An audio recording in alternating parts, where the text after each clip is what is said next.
Hello, hello, hello, Internet. Thank you for coming to the Poncetive Podcast. This is going to be probably one of my first rant videos. One of the things that is kind of making the viral rounds on the internet right now is in regards to something that's been happening for quite some time now in other areas. Namely, what I'm talking about is the DRM, or Digital Rights Management. I think that's what DRM stands for. Let me make sure. So DRM, Digital Rights Management, is a collection of technologies used to prevent unauthorized copying, sharing, or modification of digital content such as video games, movies, music, ebooks, and software. So, the companies have been thinking about how they can protect their IP for a long time now. They've toyed with the idea of it. They have implemented action plans in order to execute getting rid of physical media. And you've seen that probably in your local stores. Your Walmarts, your Targets have stopped carrying Blu-rays, DVDs, 4K Blu-rays. So, this has been a sign of things to come for a long time.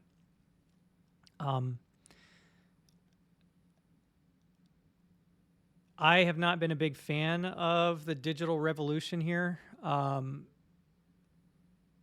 say any of you that have friends know of, or if you are yourself 35 years old and below, I'd say DRM and the ability to have a physical copy of your media at any time, should you want to pull out something to view, watch at your convenience, say 5 years down the road, 10 years down the road, 30 years down the road. Most of the younger generation, again, 35 and below, you guys didn't care so much about that. Like if there was a movie to be seen, if there was a game to be played, your parents, in some cases, held on to it for a long time, had bought it, held on to it, and then could pop it into whatever content player they had for the time, VCRs, Betamax. Then for music, of course, we had our cassettes, audio cassettes. Before that, I think 8-track. And then we, from after audio cassettes, we moved on to the CD, ultimately to the iPod, in which you could at least download your music and keep it on your iPod, and it was yours as long as you had that iPod. But now, we're just looking at the digital revolution in which companies just want to charge you. They want to get your credit card information. They want to endlessly bill you until death. That's kind of what it feels like. So the latest episode in this battle against, consumers' battle against the companies, the media companies that offer us this content that we love so much, and creative projects and IP and things that we just enjoy, love, and play and watch is Sony's recent announcement. Now, I should say before Sony made this announcement, they were already letting people know that they were going to close down the PlayStation store for, I think, both the PS Vita and the PS3. So that announcement was kind of, not really a shocker. Those are aging platforms. So it kind of made sense for them to kind of sunset them so long as we had the ability to keep moving on, right? With PlayStation 4, 5, and then 6 and beyond. But I kind of suspected that was going to eventually happen anyway for the PlayStation 3 and PlayStation Vita. But then we also had the announcement from Rockstar, the company that makes the Grand Theft Auto series. So let's take a quick look.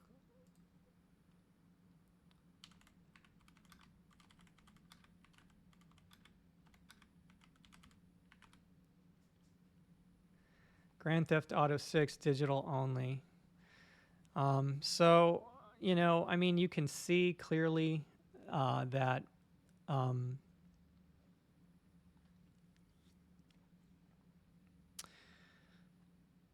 this combined with Sony's announcement, obviously Rockstar did announce first that they were going to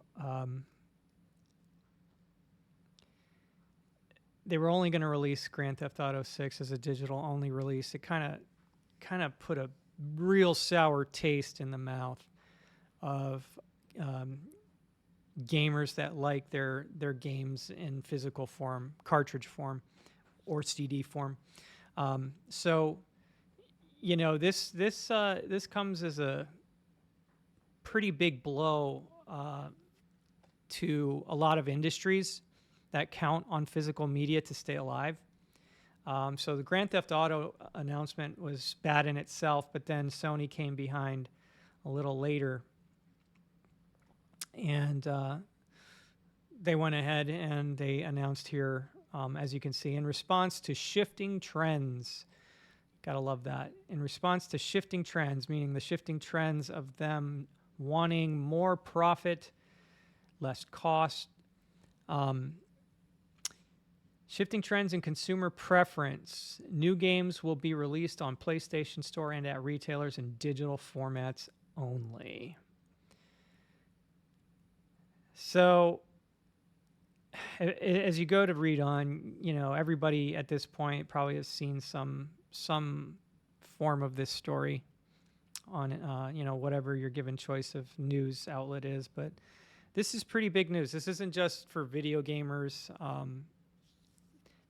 This decision is a result of a lot of different steps that have been taken, not only by the movie studios and the rights to the movies and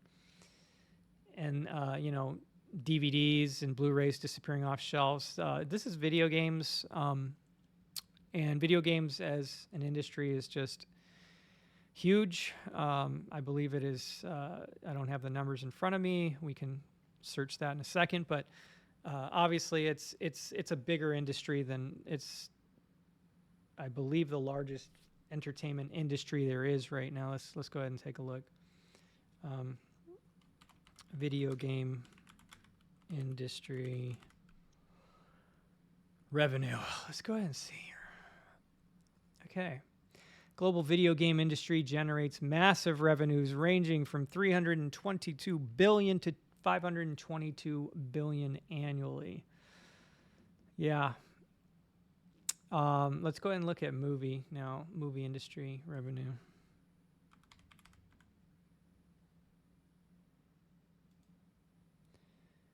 Okay, so, you know, global cinema and entertainment market generates over 120 billion annually. Huge, not as big as video games. So, you know, I remember when I was a kid and I was in love with video games. Video games were kind of like seen as a kid's entertainment. When the original Nintendo Entertainment System came out, it was even marketed and sold as a toy to department stores and whatnot.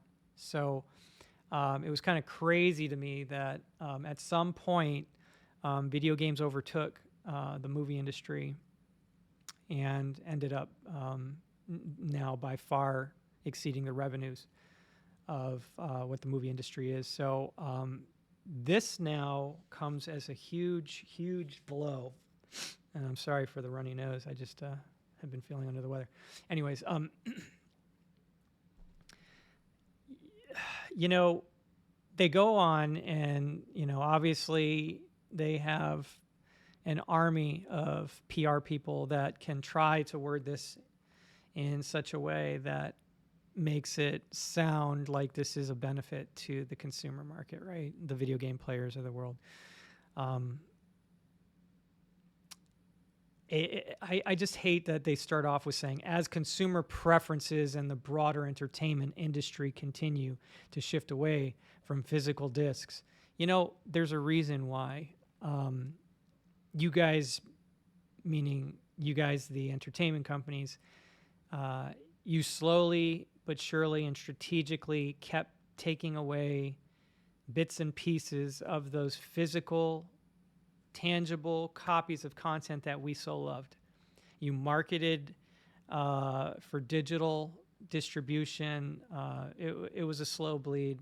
You guys definitely sold people on it. You also made it really cheap in some cases. Aside from Nintendo, I'd say all the companies, you guys offered sales. Hey, those sales were appreciated. I myself have bought a few digital games here and there when the price came down so low. I mean, we're talking a $60, $70 game that came down to, say, $10 or even $5. You guys got us with that stuff, and so that led to extraordinary revenue. It showed that you guys could make more money with less cost, and quite honestly, I think you guys were just waiting for this moment, Sony. You guys were just waiting for this moment to announce to the world that, all of a sudden you've realized that the trend shows that you're no longer needing to make physical copies of games, because that is just the pattern. That is the pattern and the preferences of the consumers. Well, so here's my thoughts on that. Okay. My thoughts on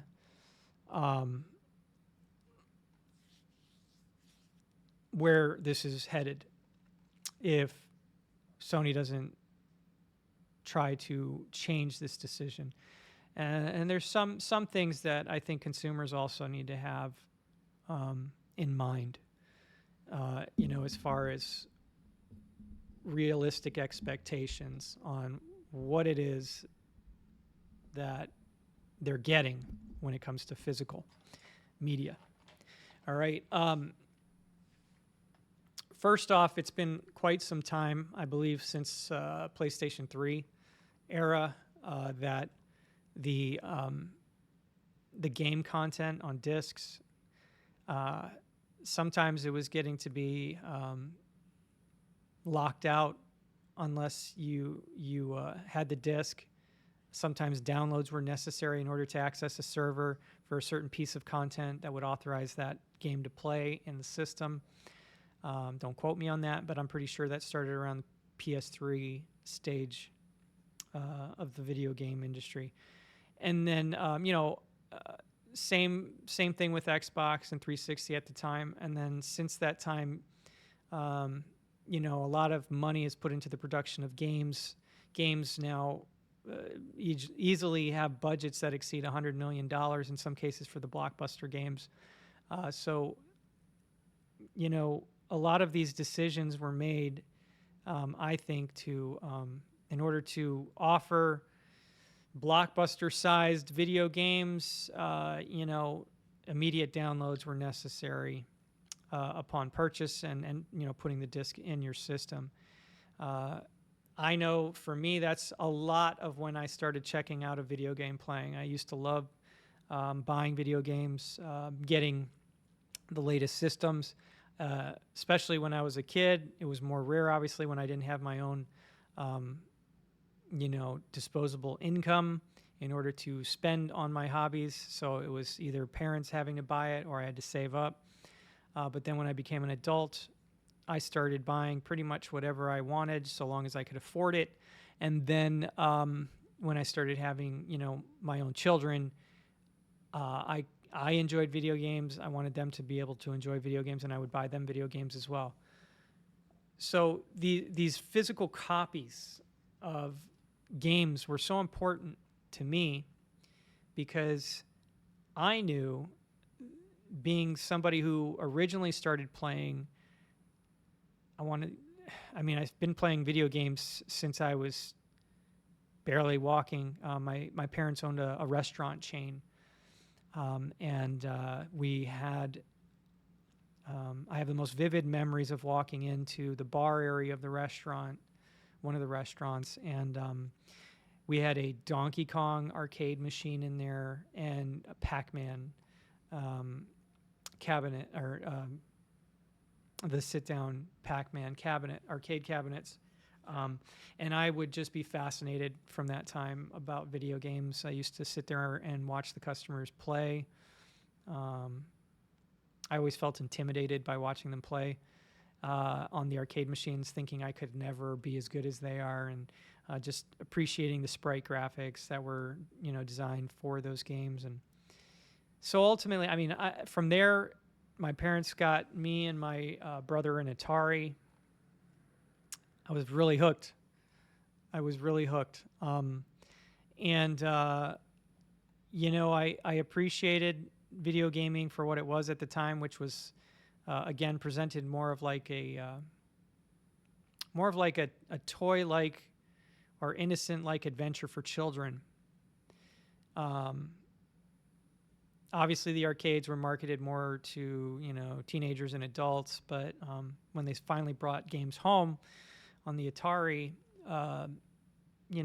it was marketed a lot to younger children and families. So, but my point being is when I grew up in that era, no one knew, no one thought they were buying that system nor the games to hold on to and play and share those experiences with, say, their children or family or relatives in the future.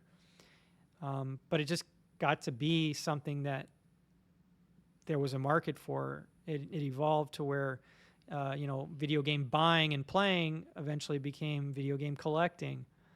No one really wanted to give up those experiences, or they would grow up and return to wanting to share those experiences that they had when they were younger. And physical media allowed us to do that.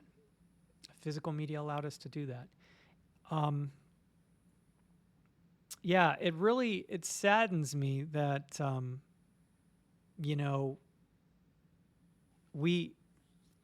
we pay all this money to these companies such as Sony, Microsoft, and Nintendo, and we're not buying anything anymore. If this comes to fruition, PlayStation doesn't backtrack on this, and they cut out all physical media discs by 2028.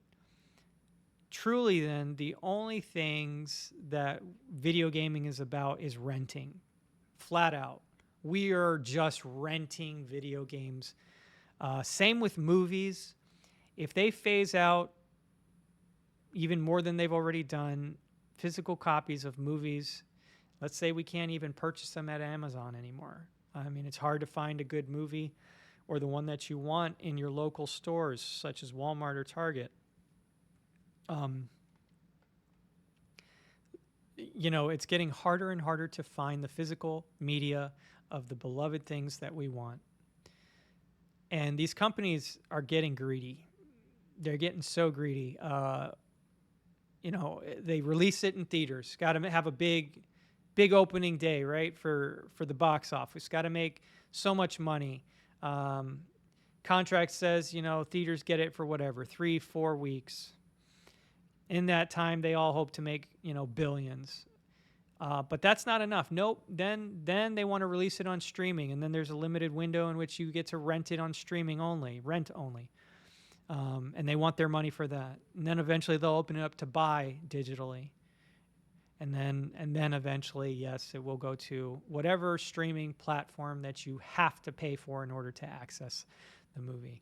So you see the pattern here is ultimately companies are setting this up just to take your money, just to have your money, just to have it all come blindly into their accounts from your credit card that you have agreed to set up on whatever streaming service, whatever method in which you've chosen to absorb your content, Apple TV, Netflix, HBO Max, Peacock, the list goes on and on.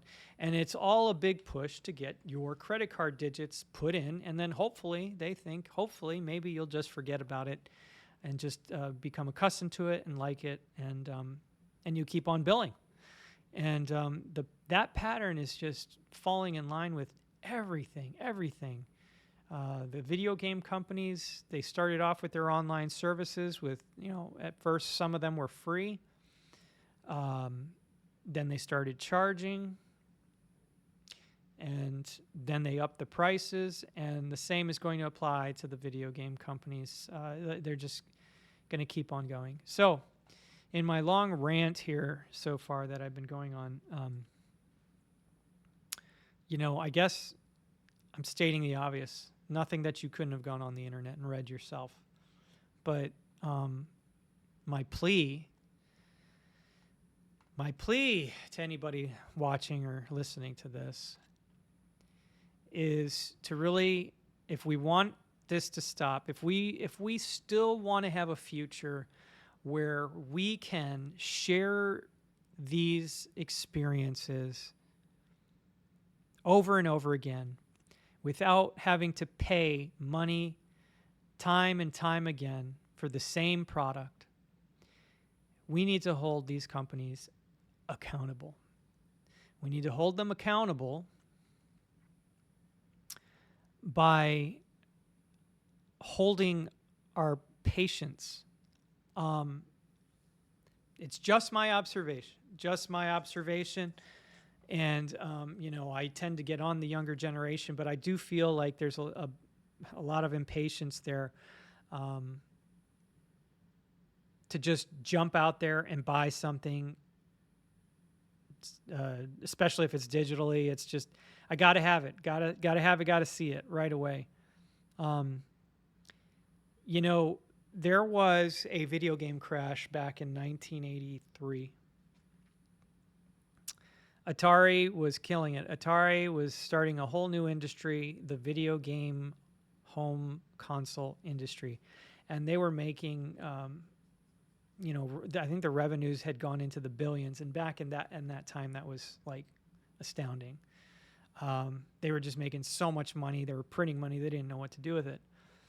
They were hiring more people to handle the demand of the new games, that people were wanting because they bought their new system and they needed more games. Well, when that happens too quickly and companies don't make good decisions and ultimately some poor decisions in which games and IP to use.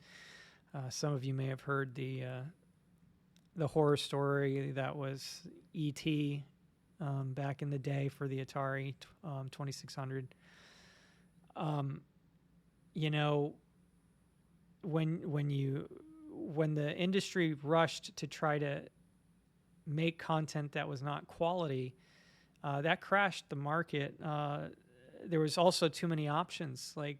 Everybody saw how successful Atari was, so they started creating their own systems. Then the consumers got confused, didn't really know what was what, didn't know how to buy into the video game ecosystem. It was very confusing for parents at the time.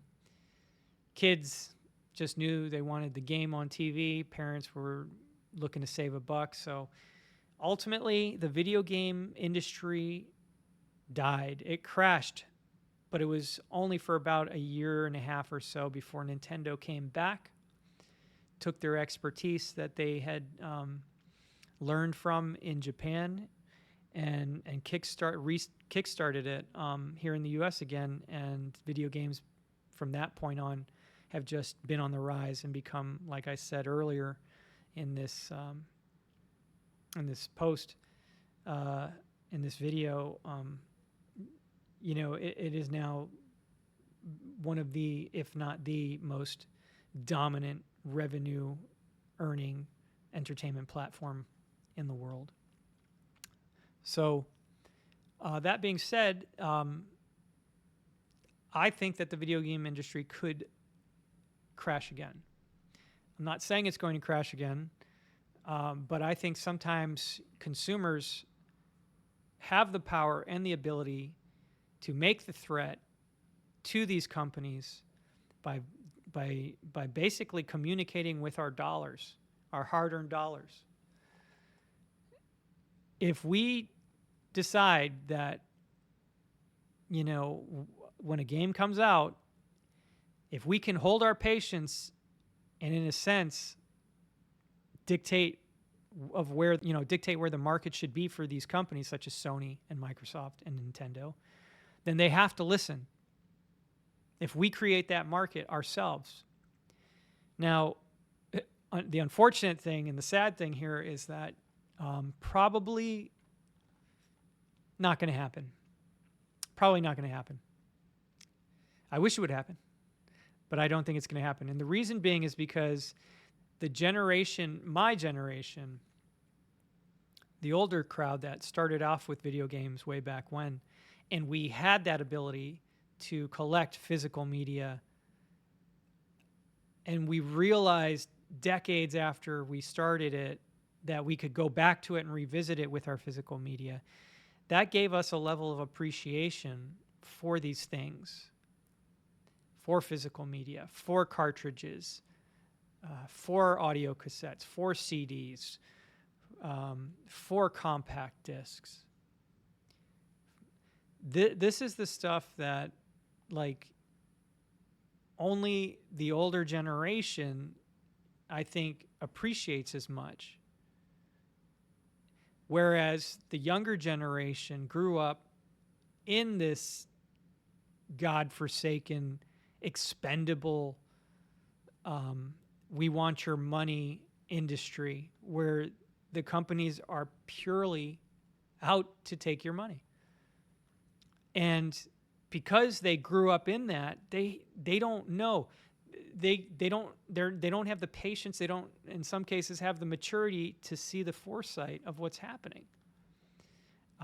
When they want to go and share an experience with a video game that they had a blast playing with their mom and dad current day, say in 20, 30 years, well, it may be available online at that time. If there is an online, who knows what technologies are going to advance by that point.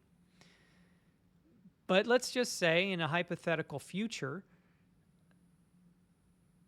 that, yeah, you know, the game's available on whatever platform service, but you're going to have to pay for it again. Maybe you already paid for it 4 or 5 times because you've switched systems that many times and you didn't link your accounts or whatever the case is. You don't have you've rented your whole life for that experience. You didn't own it. There's so much backlash from this decision from Sony that I'm seeing online. I'm seeing a lot of content creators also voicing their opinion about it, and I thought I would throw my hat in there too. You know, if you're a lover of entertainment, if you love movies, if you love video games, then you need to communicate to these companies with your dollars. For example, Grand Theft Auto 6. Here's the thing about that. As you guys know, the pre-orders opened up. Pre-orders opened up about a week and a half ago or so. Made big news. And so many people pre-ordered that knowing it was a digital-only game. So that communicates something to Sony, Microsoft, and even though it's not going to be on a Nintendo platform, at least that I know of at this time, Nintendo's watching as well. These companies are seeing what it is that consumers will do. They don't care about your preference. They don't care about, what you may like. What they care about is what you're going to do with your money.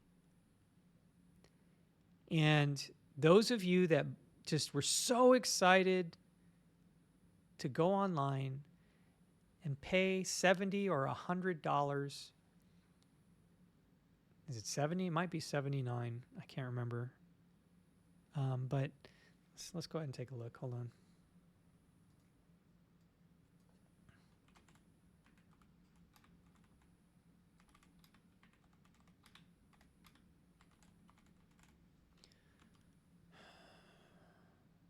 Rockstar Games.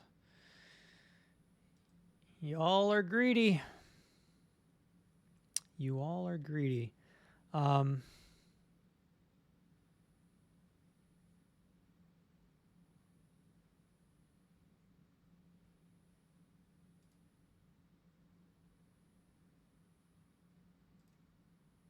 Yeah. Okay, so I initially said $70. Guess what? It's $79.99. Still showing release date of 11/19. Who knows if that'll stick? Gotta love how they put code in a box. Code in a box.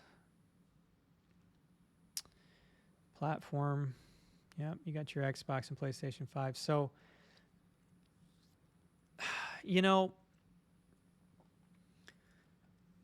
a lot of you blindly paid that $79.99. A lot of you paid for the special edition or whatever, the fancy edition, for $100. So pumped, right? Everyone's been waiting for Grand Theft Auto 6 for 13 years. I'll let you in on a little secret. Again, if you watched my earlier introduction to the channel video, I'm not the biggest fan of current day or current gen gaming. I've honestly hated it since a lot of the digital revolution has taken over and downloadable content has become a thing. I've never actually played a Grand Theft Auto in its entirety. I only played, believe it or not, the original Grand Theft Auto 3 for the PlayStation. A friend brought it over to my house one time, and we...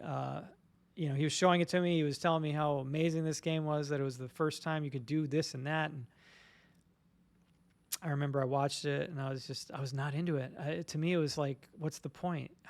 So you got little missions to do, and how do you win? What's the story in this game? And I wasn't a big fan. So to me, I'm not one of you all who just can't wait to play Grand Theft Auto. Hey, more power to you. If you want to play that game and you love it and you love the series, I'm happy for you. I will probably end up having to figure out a way to get it or play it just for the purposes of streaming on my channel, if I choose to, if I want to do that. But you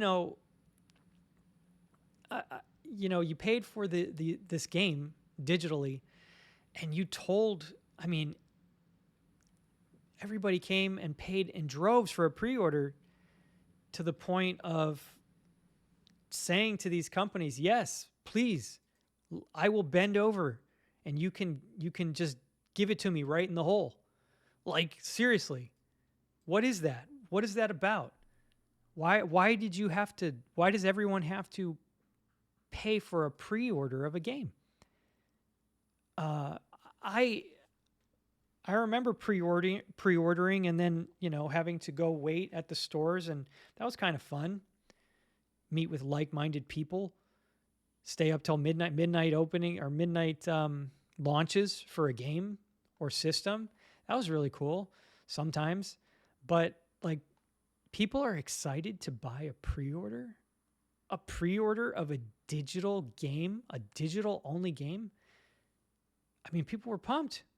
You see some of the comments in X or just any given social media platform, and it, yep, got it. Got my special edition, $100. Can't wait.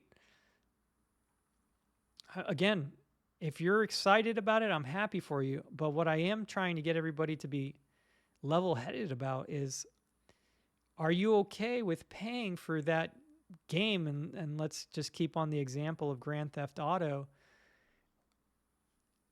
Are you okay with paying for that game over and over again over the course of, say, a decade or maybe 2 decades, if you want to play that with your son or your daughter. I don't know who wants to play Grand Theft Auto with their daughter, but you know what I mean. You get my point. Sometimes parents like to play games with their children that they experienced, you know, as a kid themselves. And how are you going to do that? Well, the companies have proven that they are not going to sell you this game indefinitely.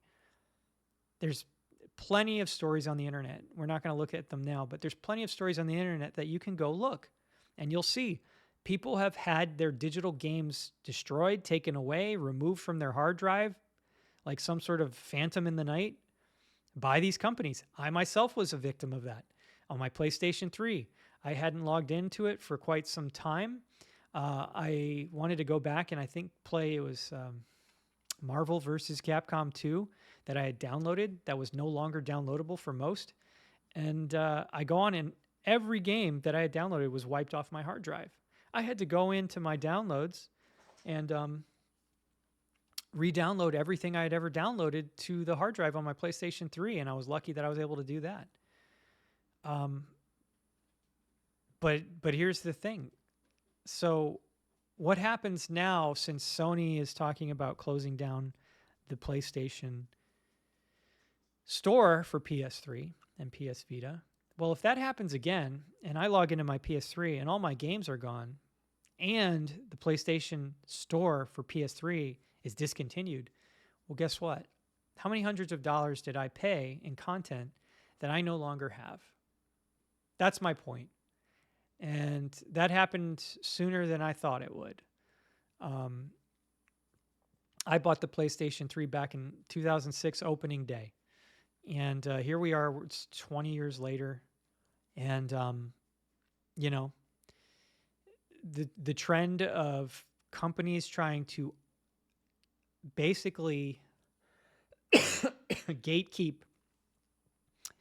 experiences and have customers pay over and over again for that same experience, to me, it's robbery. I'm not a fan. Which is why when I talk about my love for video gaming, it mostly applies to retro video games because I have collected, you know, what I wanted. I still have it. I'll be doing videos on some of that stuff too, but we're talking about stuff from, 30 years ago, more than that now. Gosh, from the late 80s, early 90s that I liked, TurboGrafx, Neo Geo, stuff like that. I still have it. I still have these things, or I was able to procure them from people who were selling them, who no longer wanted them. And I now have them. And I know that, heck, if I'm an old grandpa and I want to share that experience with my grandchildren or my great-grandchildren, if I'm blessed to live long enough on this earth, that I can pull those out of the attic or storage or wherever I keep them. I can hook it up to the old TV or monitor, and I can sit there and enjoy a legitimately awesome experience with those children, and kind of pass on my joy to them. It happened. It already, I did that with my kids already. But I want to continue doing that with my grandchildren and so on and so forth. And maybe I want to pass down my collection to my son, or something of that nature. But with this new horizon, that the game companies are trying to set for us here, this is bad. This is bad. This is a sign of things to come. And again, it's not just the video game industry. I just, this is what I have up, but the movie industry is kind of dying a slow death. We've got signs that, digital distribution is starting to be the go-to method of getting your product out. You can see that, I believe it's Christopher Nolan as a director is fighting this, as is Steven Spielberg. They want theatrical releases. to ensure that their movie is seen the way it's supposed to be seen. Netflix is battling that because Netflix wants everything streamed right to their platform. So this is a scary moment in time for those that want to have physical media in their grasp, in their collections, in their little storage cases. And unfortunately, I think now that those of us that grew up in that generation of having physical media we're aging out. We're becoming irrelevant in the eyes of the younger generation that's coming up, the ones that are studying to be the creatives. They're the new directors, they're the new game designers, they're the new executives of these companies. To them, it's less important. They don't care. They don't care. They want to maximize revenue and profits. That is their bottom line. They want to satisfy their stockholders. They want to satisfy their own paychecks, their own riches. So, wake up as a consumer. Here's what we could do. Ideally, don't buy digital only crap. Okay. I have already decided, I have a Switch 2, a Nintendo Switch 2. Okay. But I knew when I bought it, I said, this is probably my last video game console I'll buy. Told all my friends that when I bought it. And I was like, this game key card crap that Nintendo's pulling, or not necessarily Nintendo, but the companies that are making games for the Switch 2. Nintendo is still making full games on their cartridges in some cases, in most cases at this time. And those are the games that I buy. I refuse to buy those digital only games. The only exceptions I've made thus far, and will be having to make decisions going forward now that I have a YouTube channel and basically am going to be sharing experiences digitally with you guys. In order to stay relevant, I may have to keep up in some cases by buying digital only. But, from a majority standpoint, as far as a consumer goes, refrain from buying digital only copies of games if you can. If we, by doing so, threaten the companies of another video game crash, and let's say the numbers plummet so low all at once, then they have to respond. They have to respond and turn around. I'm sure you guys have seen the viral video of Sony during the PlayStation 4 era when Xbox was threatening the same thing that Sony is now about making their console digital only. So Sony had the really funny, let's go ahead and see. Hold on, let's see if I can pull it up here.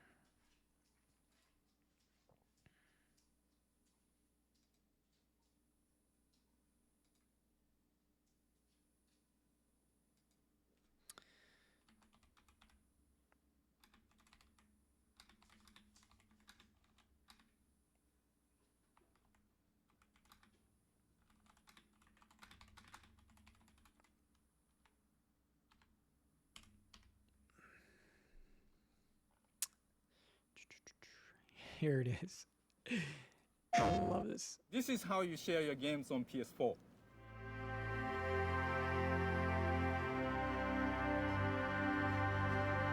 This was meant to be humorous. It was meant to be a respectful dig at Microsoft. And it was perfect marketing, really. And it made, at the time, I believe that made everyone want to go Sony rather than Xbox. It was like, how do you lend your friend a game? Here you go. Here's your physical media. Here's a disc. Boom.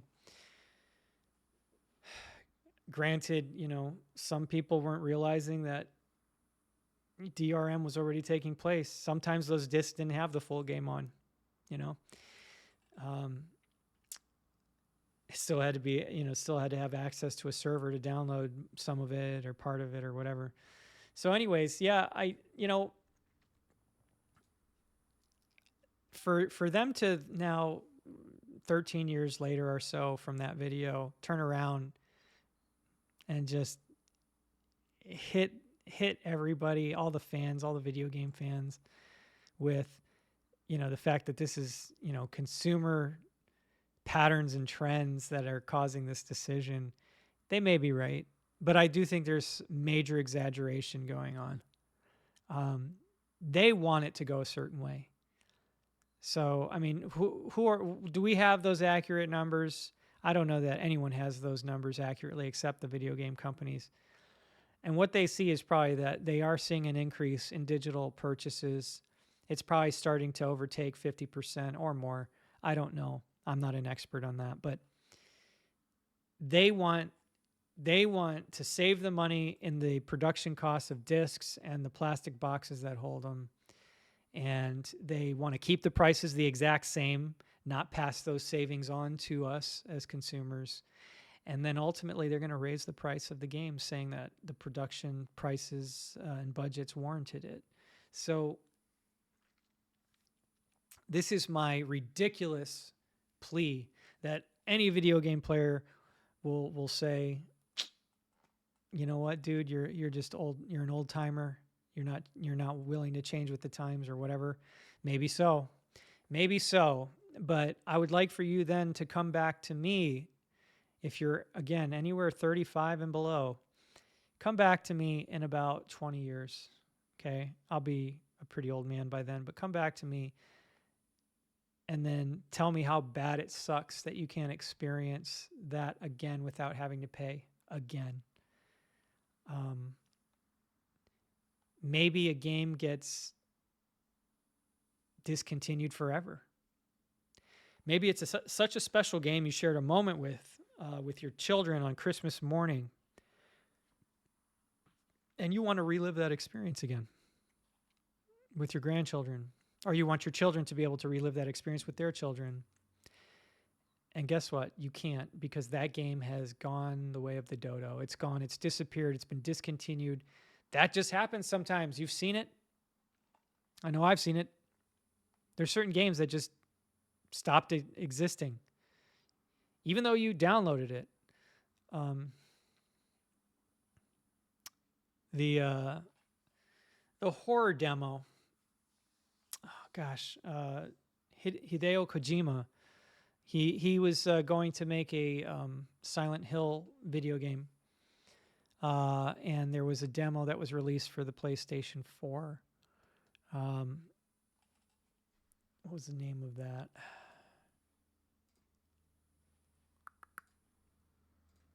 Let's check it out. Was it PS? No, P. Konami horror themed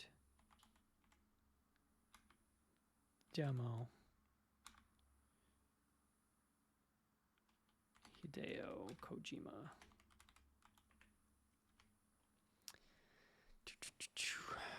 PT, that's what it was. PT.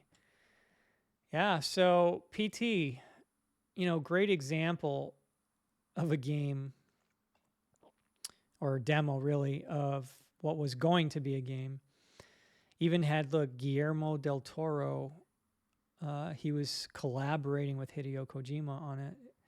I played the demo. It was pretty cool. I downloaded it, and then guess what? One day it was just gone. Couldn't get it back. Was that PlayStation 3? No, PlayStation 4, yeah. So that's probably one of the more well-known examples of something that was offered for free. You could download it, those who downloaded it to their hard drive and then lost it. So that is what I'm saying. The companies want to own everything and they want you to rent. So the question you have to ask yourself, are you okay with renting indefinitely? Are you okay with that?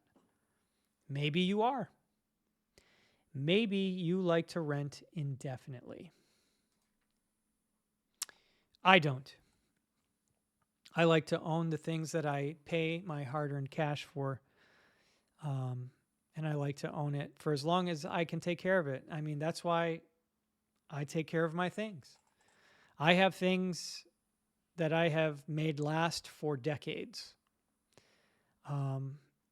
That's just the mentality I have. I do think the younger generation has a much more, oh, who cares? I'll just spend my money on this disposable digital copy of whatever. And you know what? It's okay because things are going to be okay. It's always been okay for me. Well, you know why it's okay for you? Because you didn't have to get out there and live a life yet. Prices of homes drove up.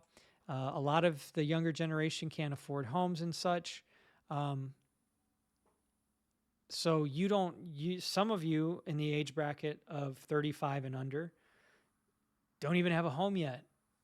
You guys can't afford it. Part of the reason why you can't afford things is because you're spending money on disposable digital content. I mean, buying physical media, do you know that's also an investment of some kind? You may not get all the money back. It may not increase in value, but at least you can trade it in or sell it for something down the road. You will get value back. The companies are saying, we don't want you to have that. We don't want you to have that value. No more. We want it all. We want you to buy this game 4 or 5 times. So this has been an extremely long rant, almost an hour-long rant, but I feel it very important. You'll see that it's kind of trending on the internet right now as far as digital only. I'm gonna hashtag this digital only sucks because I'm not a big fan of it. I'm not happy with it.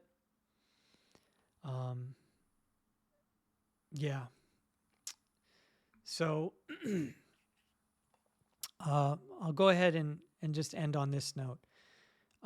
Next time you go to make a video game purchase, PC gamers, you guys have been screwed for a long time anyway as far as this goes. There's no physical PC games that you can buy. I myself have Steam now. I only have, at the moment, 3 games on it, on Steam, one of which I live played the other day. The only way I'm going to buy digitally is if the games are so dirt cheap on sale or some sort of deal that it makes sense. Then that's a rental. Okay, that's a rental. I am paying money to have a temporary experience with that game, or, maybe I'm lucky and I get to finish the whole game before it disappears off of Steam or whatever. But PC is a different beast that I'm just now getting into, so I'll see how I navigate that. But yeah, rest assured, most of the purchases I make on Steam will have to be cheaper games that go on sale. I always wait for a sale for digital, and that includes the console stores, the online stores as well. But when it comes to like buying a game, really think about, can you Gen Zers and you younger millennials and I think it's Gen Alpha came up behind Gen Z. Can you guys have just a little bit of patience? Like you don't have to run out there and pay full price for a digital only copy of a game that you might not be able to hold on to. Like, are you really willing to pay that much money for a temporary experience to rent a game? Or if you wait just a little longer until a physical copy comes out or until the companies agree to release physical copies of games, have it for years, decades, have some trade-in value. There's so many benefits to physical media. But think that over. Think about it. Next time you go to purchase a game. I'm so sick and tired of what's happening. And it's not, again, it's movies, not just video games. Movies, it's happening elsewhere in other areas. Think about it. All of you who love collecting cards, sports cards, whatever, Magic the Gathering, Pokemon, all that stuff. How long before you think that they're actually going to stop producing physical versions of those and it's all going to go to your app on your phone? I mean, they've already got versions of that, but to where that's the only way to do it. When's that going to happen? Yeah. Pretty trying times that we're living in. And I'm just trying to get younger people to think about this. Think about it. Think about where these companies are trying to take us in the future. It's not a very consumer-friendly place. Every company wants your credit card digits nowadays. They will push for it. They're marketing towards it. They have whole professional teams in place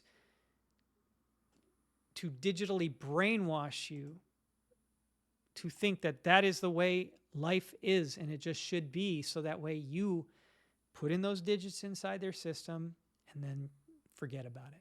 And they continually get that money and that revenue stream. It's happening with everything. It's happening with everything. So, food for thought. Think about that. Stop giving these companies your credit card digits. Pay in cash if you can for things. We need to slow the drip on this, or the tidal wave of the digital future is going to wipe us all out. And our kids, our grandkids, they're going to be living in a digital consumption future that is going to mean so much less than what it used to. So that's my rant. It was a super long rant. I like to just talk off the cuff. So yeah, you're not gonna see me edit this. It was all raw. Hope you guys enjoyed it, and we'll talk more. Thank you, and remember to stay Poncetive.